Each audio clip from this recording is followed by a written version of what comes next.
Halo kawan-kawan, kita jumpa lagi ya dengan Dimas Channel. Hari ini gue ada di kantor teman gue, kantor Cirenda, Jalan Raya Cirenda ya. Dan gue sekarang sedang ada di kantor PT Awabadi Sejahtera dengan pemiliknya ini Mas Agung ya. Dia sebagai juga ada dan juga rekanannya itu CV Cahaya Mahardika, komisarisnya itu Ratna, ya ini Ibu Ratna, yang pernah menangani proyek-proyek pemerintah dan swasta. Di sini mereka bercerita bagaimana suka dukanya ya menangani proyek swasta ya, terutama banyak swasta. Kalau pemerintah itu banyak dananya, tapi kalau swasta itu kebanyakan nombok. Nah, terus tapi ada bagian-bagian yang diediting. Jadi tolong simak dari awal sampai akhir video ini karena supaya tidak ada timbul salah pengertian ya. Oke, gitu kan kawan. Makasih. Kan gitu. Tapi kalau di swasta, aduh, ya, udah selesai, masih Nggak, masalahnya kan kita punya tukang ya. Kita rekrut tukang. Otomatis yang kelas bawah itu kan pasti kan dia kerja untuk uang. Dia kan nggak mau tahu tadi. Dia nggak mau tahu. Yang penting gue kerja harus ada uang kan gitu. Nah kita juga kan otomatis maunya begitu. Tapi kita di sama si klien ini seperti itu. Jadi, aduh kita udah ya maksudnya kedodorannya di situ. Kita lunasin tukang tapi kita jadi minus karena dari sini nggak. Tapi lo nggak bangkrut kan ya perusahaannya? Iya jangan. Nggak punya utang boleh kayaknya seger buger aja. Orang kalau punya utang, aduh ini gimana gitu ya? Gitu. Begitulah. Alhamdulillah. Lu mesti belajar sama gue keikhlasan. Untung ya, gue untung nggak ketimpa utang ya. Kalau gue udah stres kali ya, ditagihin orang kaya ini Gila perusahaan lu. gede ini. Pokoknya itu mas, makanya perbedaan pemerintah sama swasta gede itu lebih menyenangkan. Apalagi kalau swasta yang sangat besar kayak RAPP, kayak perusahaan semen Batu Raja. Karena kan udah ketemu gue kan, gitu kan, Pak, kan kecil ya. Jadi aku bilang sama si Ratna, kita orientasi sekarang bener-bener pabrik deh yang gede-gede. Kayak Jababeka, kayak ini. Kita nggak mungkin punya marketing yang cuma di sini-sini nongkrong Duduk aja. Iya, nanti pas disuruh ke Jababeka dia mikir, jauh banget ya Pak ya, naik motor. Nah, aku bilang udah pakai website aja deh. Orang itu kenal kita dari website aja. Kita tinggal datang, dia belajar dari apa, pokoknya dia mengenal kita dari website. Kita maunya mainnya nasional aja mas, nggak mau main di Jakarta. Kalau main di Jakarta, apa yang kita mau kejar udah susah. Soalnya bidang kerjaan kita banyak dipenuhi sama orang-orang yang dari luar kota mas. Ada beberapa dulu cita-cita yang belum tercapai dari tahun 2005 aku pengen. Lama ya. Lama banget. Lama ya. Karena aku belum ketemu sama orangnya yang bisa. yang jadi gini mas. Aku kan main di daerah sudah terlalu lama ya. Nggak main di Jakarta, aku nggak besar di Jakarta. Jadi kita ke Natuna, kita ketemu hasil bumi ini. Terus ke ini kita ketemu hasil bumi ini. Semua ini kita ketemu hasil bumi ini. Setiap daerah tuh punya masing-masing ininya, kekayaan buminya kan ada ya. Aku berpikir waktu itu pas aku lagi di Dabo Singkep, itu pulau terpencil, sangat jauh dari Natuna, mungkin perbatasan itu sama Filipina. Aku dapat marka di situ. Itu biasanya sih pekerjaan umumnya ya, traffic light pasti lampu merah ya, terus warning light yang itu di kuning tuh keselamatan, marka jalan. Cat itu kan, terus rambu-rambu lalu lintas, setelah rambu, terus paku jalan tuh yang kalau kena lampu cing-cing gitu.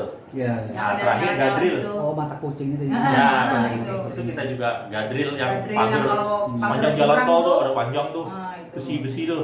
Nah itu Jurang termasuk di situ. gitu ya, kalau Di daerah jurang-jurang yang tuh ada. Terjal. Terus sama lampu jalan PJU itu termasuk dalam pekerjaan kita. Biasanya Pak saya mau beli lampu solar cell yang pakai tenaga surya udah nggak pakai listrik lagi kan, ya kita adain di situ. Ya, tapi bukan buatan produk kita, tapi kita beli juga import gitu. Nah, kita cari selisihnya aja di situ mas. Nah seperti itu. Tapi kalau marka memang kita udah punya mesin sendiri. Tadinya aku nanti ke depannya sih, tapi ini masih jauh lah mas ya. Karena kita sambil berjalan ini, aku mau buat pabrik bahan marka mas. Tapi bahan markanya ini hanya khusus. Kita kan kalau buat pabrik bahan marka kan harus ada SNI-nya, ada ini, jadi terlalu ribet. Tapi kita kalau untuk pemakaian sendiri, kita pakai bahan sendiri, nggak usah beli lagi dari kayak Pak Ari tadi aku ceritain. Kita bisa produksi sendiri mas. gitu. Jadi cuma yang paling kita ajuin paling kita cuma aplikator, namanya aplikator marka jalan. Jadi kita cuma bagian tenaga pengecetannya aja. Nah itu di bidang lalu lintas ya keselamatannya. Tapi kalau untuk di pabrik-pabrik paling kita cuma maintenance saja, maintenance. Tapi ini mau pabrik mau masuk juga nggak? Apa? Pabrik mau masuk lagi nggak? Ya Kalau tergantung website. kalau Tapi nanti gini mas, rancu nggak ya? Ini orang gila nih proyeknya apa?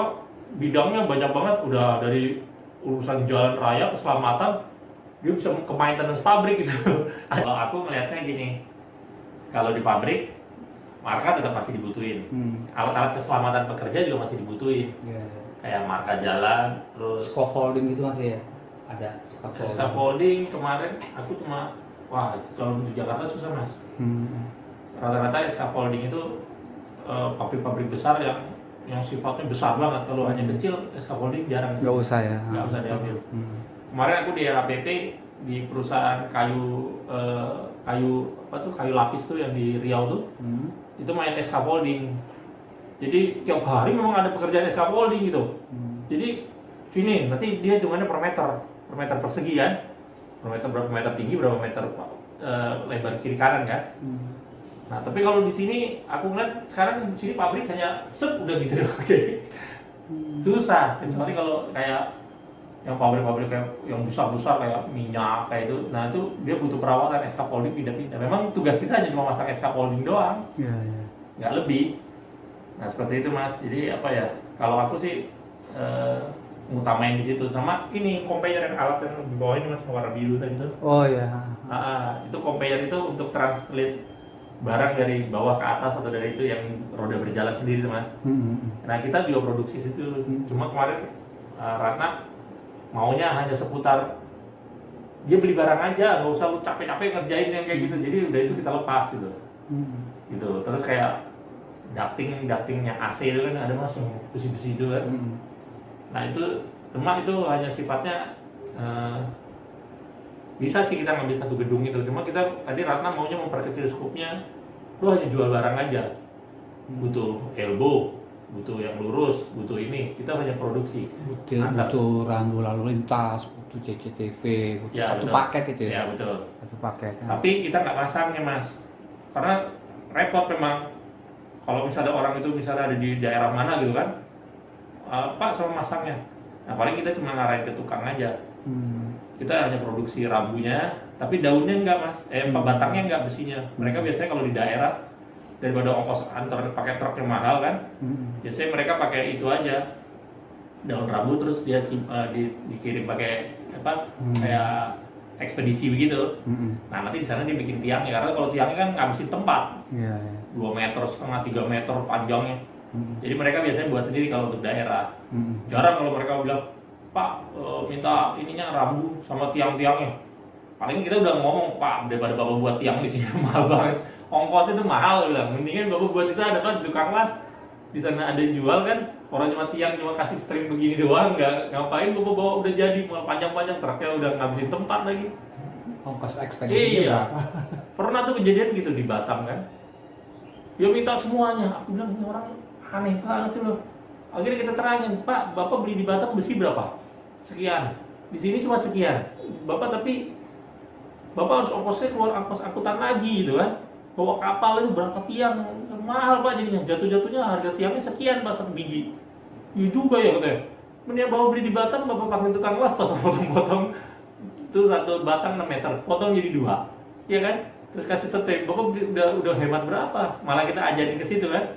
Kalau saya sih mau aja bapak suruh potong, saya potong-potongin gitu kan, cuma kan langkah rugi banget bapak beli kalau puluhan, ratusan sampai 800 tiang, apa nggak gila bilang, bawa ke Sunda Kelapa cuma bawa tiang doang, padahal di sana juga ada besi kayak gini Pak bilang.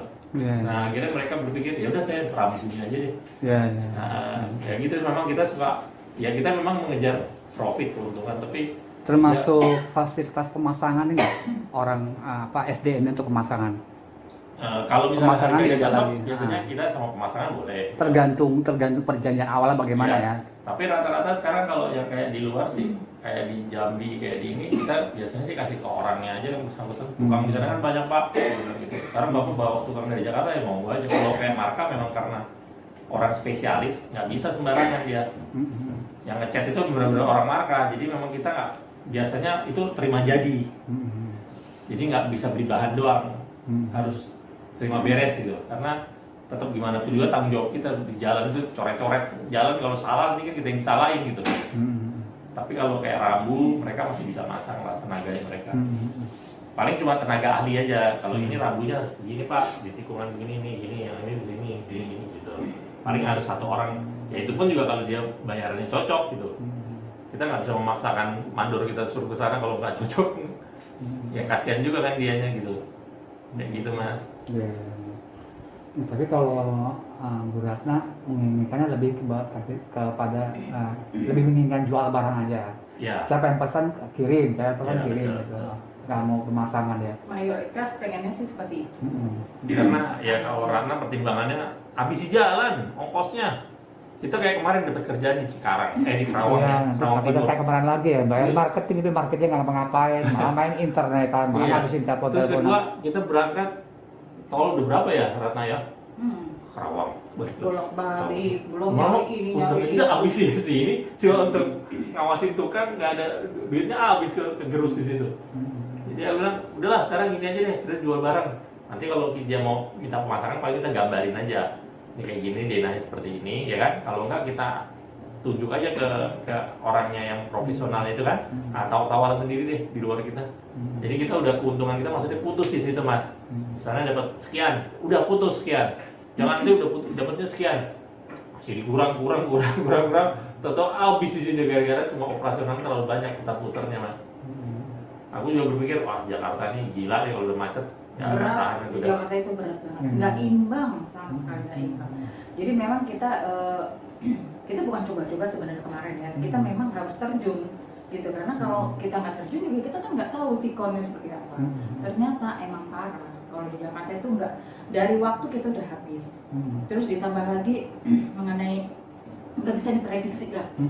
Misalnya kita nggak pernah siang ya, itu kalau mau ada proyek nih di Kerawang atau di Mas, Tangerang, Jakarta kita malam. berangkat udah jam 6 pagi, nyampe sana jam 10.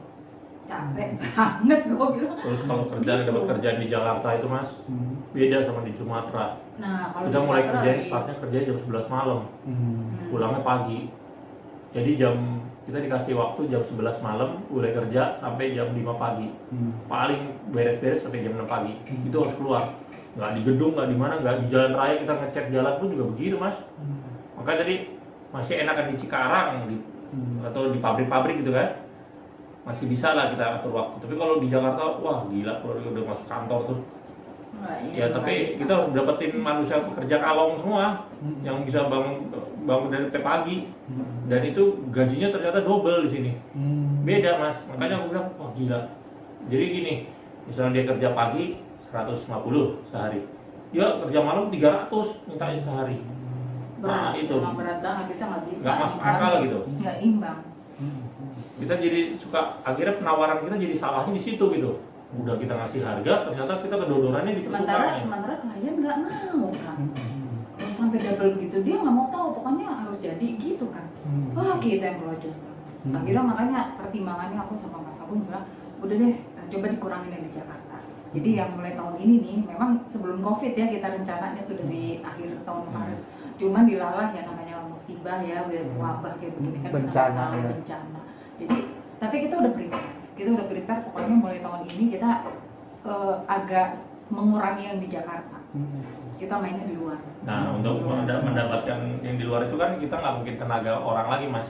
Paling nggak ya udah website kita udah bermain. Ya, karena Nah, harus orang luar kota. lihatnya paling dari situ kan. Tapi kalau kita marketing, wah udah nggak mungkin lah marketing suruh ke Bogor aja kemarin Jadi kita kita udah banyak yang nggak bisa jual. marketing yang cuman jalan dari kantor ke kantor, nggak bisa sekarang. Jadi memang harus Karena pakai internet. produsen kita tuh pembelinya kita banyak kan dari luar kota. Aku ngejarnya dari luar sekarang. Dari Jambi, dari Palembang, dari mana? Dari Beda mana. sama kayak kita punya toko ya, Din. Kalau kita punya toko, misalnya toko kita di sini doang gitu kan. Nah, orang kan bisa, kita buka pelang aja di depan situ, orang pasti lihat, oh iya ini ada ini, datang ya kan. Tapi kalau kita kan, kerjaan kita kan apa ya, spesifikasi gitu. Jadi orang tuh belum tentu kita pasang pelang di situ dia mau butuh kita kan, pasti orang luar yang butuh gitu kayak marka jalan di Jakarta udah ada semua ibaratnya gitu ya. Kita untuk masuk ke bisnis itu tuh agak sulit untuk nembus perhubungan ya. Kementerian Perhubungan itu agak sulit. Kecuali di daerah, kalau di daerah memang dia butuh marka, jadi mereka misalnya aspal ya, di aspal baru di aspal kan dia butuh ininya markanya, pasti dia akan pakai. Nah di situ jadi aku pertimbangan sama Mas Agung, kira-kira gimana kalau mau di luar Jakarta. Ya udah, saya sih lebih senang di Jakarta, di luar Jakarta. Di sini kok bikin pusing gitu loh. Terlalu padat gimana sih dia? Ya.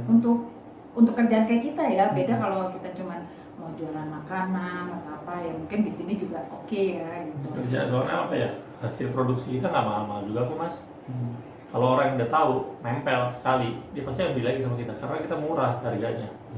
Nah cuma kita kalah di marketing aja, kita kalah di situ gitu. Kita mau nembus ke nasional tuh susah. Aku bilang sama Ratna, kalau mau nembus nasional ya satu-satunya ya website udah.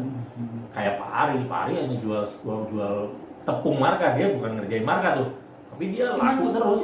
Telepon dari tepung ya, itu cuma jual bahannya doang, belum diolah. Kan kalau orang bingung kan, karungan gitu. kalau orang kan berpikirnya gini Mas, Nyebelin banget saya bilang. orang ini punya pabrik begini mau jualan, untungnya dari mana gitu kan? Yang mau beli siapa di Jakarta tuh kan dia nggak peduli. Dia tuh buat pabrik yang pembelinya konsumennya kan dari luar kota semua. Makanya kalau kita kesana tuh pabrik truk-truk itu udah ngantri nunggu ngangkatin barang. Gue bilang enak banget orang nih. Ya karena ya itu dia bilang Pak Ari, ya saya dari website online. Saya nggak itu pasti yang butuh tuh orang luar Jawa itu. Ya semua orang luar Jawa. Kalimantan, Sulawesi. Jadi seperti itu Mas. Sama juga kayak India ya, si Depak ya. Dia buka restoran India tuh Mas. Aku juga bingung waktu itu di sini lagi kerja ya. Orang kok untungnya banyak banget sih makanan gini, emang siapa sih mau makan kayak gini. Nah ternyata dia buat online di website. Jadi website dia masuk kumpulan India tuh, semua di website untuk masakan India. Orang India yang ada di Jakarta. Mas. Jadi yang datang orang-orang India itu yang emang ada di Jakarta, jadi komunitas. Tapi enggak juga, Indianya dikit ya. Banyak kan Gojek ya, Gosen ya. Iya, yang pesan orang India Gosen itu. banyak banget Mas. Tapi dia online. Ini orang Karena masuk ke website. akhirnya kita tanya sama si Depak itu kan, bos kok bisa orang tahu sih di dalam begini jualan kakian, siapa yang mau makan tahu aja deh kita tempatnya. Dia dari online, saya nggak pernah marketing katanya, pusing banget yang marketing katanya. Jadi itu pagi tuh, itu Gosen tuh udah banyak banget. Jadi nungguin GoFood itu, udah nungguin ngantrian. Gila nih orang makan, udah mahal nih kan kita masuk sih lagi bilang. Mahal loh. Nah seperti itu Mas. Kita berpikir kita mau mengurangi operasional kita dan buang waktu kita nih yang percuma gitu. Jadi waktu itu lebih di apa ya? Efisiensinya lebih diperbaiki lah semuanya. Kalau aku gitu Mas. Terus pertanyaan berikutnya ya, gue kayak profesional aja nih ya. Nyebelin loh. Iya, nyebelin. Nyebelin. Ini ada PT ya, PT. Waktu balik ya, nanti dicari gambarnya dan dibalikin. Ada PT, ada CV, jadi ini. Ini termasuk penyewaan alat-alat beratnya Pak? Aku belum pernah. Belum pernah Main alat berat. Tapi kalau di Jambi aku mengarahkan bisa, tapi kalau di sini kayaknya alat berat aku belum pernah. Susah. Paling Cikarang sana iya, Tangerang sana iya, tapi di sini susah. Iya betul. Aku kalau alat berat jujur aku belum pernah. Sewa-sewa gitu, karena aku takutnya ya itu berarti mainnya langsung ke pengangkutan kan, ekspedisi ya. Kalau kayak gitu ya Mas. Sewa. Ekspedisi lain lagi. Kayak misalnya towing kan. Towing itu mengangkut alat beratnya. Iya betul. Ada towing yang dump truck, ada towing eskavator maksudnya. Enggak. Itu bagian trek. Kita linknya nggak ada di situ. Nggak ada linknya. Aku kalau aku di Jambi mungkin aku bisa, tapi kalau di sini aku nggak ada. Lagi juga alat berat tuh ngumpetnya di mana aku nggak tahu deh. Iya. Harus punya lahan untuk itu masalah pembangunan jembatan pasti nyewa alat berat ya. Iya. Tapi biasanya gini Mas, kalau kayak gitu kayak sifatnya kayak alat berat itu ya maaf ya, aku belajar dari dulu, temanku pernah kejeblos di situ. Pertama dia sewa nih, dia kerjasama dengan yang kan tahu Mas yang di Bandara Soekarno Hatta tuh tempat alat berat tuh, kan banyak tuh di pinggir jalan tol tuh gitu. Nah dia kerja sama dia, kan orang itu kan buat kontrak, misalnya dia perlunya 3 tahun, dia cuma buat kontrak 3 bulan atau 4 bulan kan.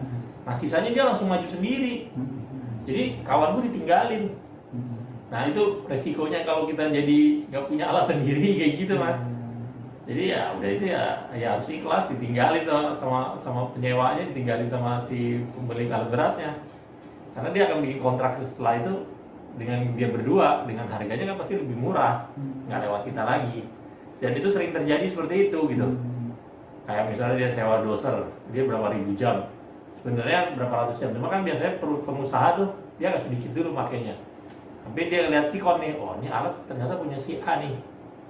Nah udah aku langsung aja ke sana. Gitu, dia buat kontrak lagi. Jadi habis itu kita biasanya putus di tengah jalan aja. Ya walaupun kita pasti dibayar, tapi untuk kedepannya kita biasanya udah nggak ada lagi. Dan kayak dump truck begitu, aduh aku udah kayak gitu udah biasa mas. Ditinggalin begitu udah tuh, ya udah dia udah kenal, udah masuk sekali doang kita dipakai mas. Jadi apa ya? Kalau kita punya alatnya sendiri nggak apa-apa. Tapi kalau nggak punya, kayaknya kita cuma jadi ininya doang, penghubung sekali doang ya karena ya. Iya. Karena cuma begitu Untuk doang. membuka jalan. Terus ini selama perusahaan ini berjalan ya dari bayi sampai sekarang sampai kena COVID terus vakumnya untuk berapa ini Iya. pasti banyak pengangguran ya. Ya bukti marketing keluarin ya kan. Marketing gak ada gunanya, mendingan gue aja. Terus proyek apa aja yang kira-kira sudah ditangani, proyek pemerintah atau swasta, dan lebih menguntungkan mana, swasta atau pemerintah? Jadi bukan gini, menguntungkan, Mas. maksudnya Ya, lebih oke. Lebih safe. Lebih safe. yang mana? Kalau lebih safe pemerintah mas. Pemerintah. Jadi gini mas, aku ngajarin Ratna gini. Ya karena mungkin Ratna juga baru dunia kontraktor, kemarin dia di pemerintah baru ya. Jadi 5 miliar. Aku langsung tanya, Pak, untuk orang dalam berapa? 12%.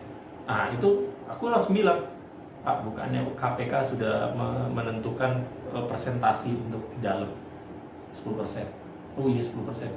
Soalnya kenapa? Kalau kita sampai ketahuan lebih dari 10%, KPK nyokot dia, nyokok. ya 10% jadi ya, aturannya 10% legalisasinya karena ya. Jokowi udah bilang 10% masih di batas normal lah, masih bisa diterima lah. Masih bisa ditolerir. Iya, karena memang di situ pertama kepala dinas pun juga Pak Wali Kota, Gubernur kan udah dapat duit.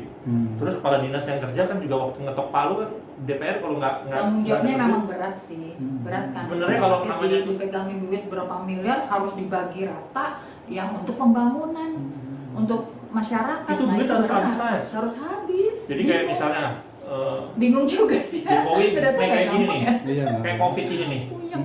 itu duit harus habis mas. Itu artinya ke kesehatan tuh. Itu kalau Rumah sakit ke kesehatan ini. sekarang karena COVID kan. Karena Tapi COVID. kalau masih ada duit lebih, itu harus dibuang ke pemerintah. Itu pokoknya Desember, kalau bisa uang sisanya itu tinggal berapa persen lah. Itu kalau misalnya kayak Mas manggil aku gitu, Gung, perhubungan sekian, Ratna berapa? Kamu kan di PO misalnya, berapa sisa uang?